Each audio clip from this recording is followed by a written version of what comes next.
Another attribute to the Penzias paper I've noticed is that there's no mention of radio galaxies.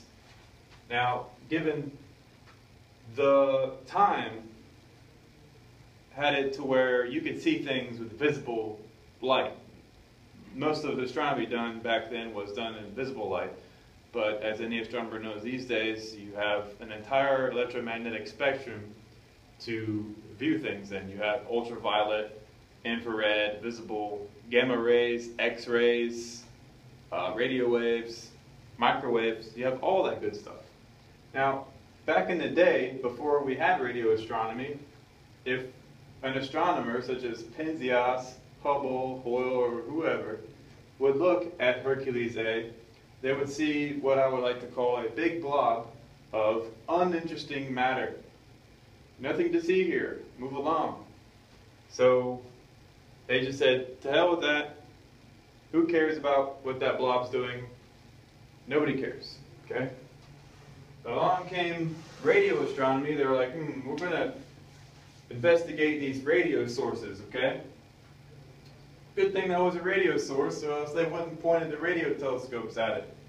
Look what they found. Hercules A in the radio frequency, okay? Looks way different than that big uninteresting blob. This material is being ejected at almost luminal velocity in bipolar configurations, okay? This source, this center object right there, is where matter is coming out of. That's where matter is being ejected out of. Okay? Now, I know what people are thinking. Oh, that's black hole. No, black hole sucks in matter. How is matter coming out of a black hole? Okay? That doesn't make any sense. Clearly, there's some other object in the center of there. I think it's a pulsar, personally. But anyways, what happens is this material is ejected at such high velocity that it allows the material to overcome the Coulomb barrier. So it ejects out radially like this, boom, and the matter can slam into other matter, overcoming the Coulomb barrier, and allow for what is called in that paper sequential neutron capture, meaning the neutron capture process where elements are formed, including but not limited to the heaviest of elements, the entire periodic table, I'd say.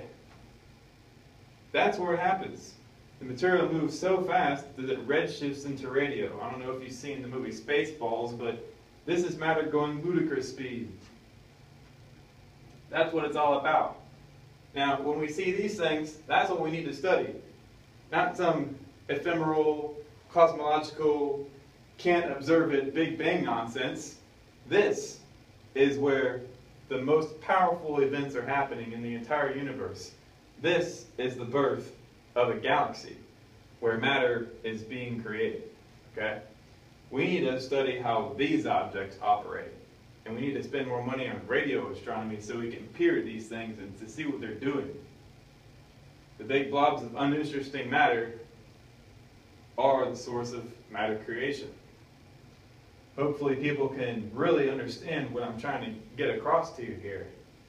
It means supernova theory, it means star fusion theory, it means Big Bang theory. All of that needs to be replaced with something much more simple. The idea that galactic nuclear synthesis is the process that forms matter. What we have here is what I would consider a slow bang, if you will. When the matter is coming out at such velocity, but being that the object is what, 1,000,000 light years across? It takes a long time for this to happen. And eventually, all this material will then equalize and form stars. And there will be star-forming regions inside of here. Meaning this is a young galaxy. This is what a baby galaxy looks like when it's growing new arms. If you want an analogy for it, picture like an acorn.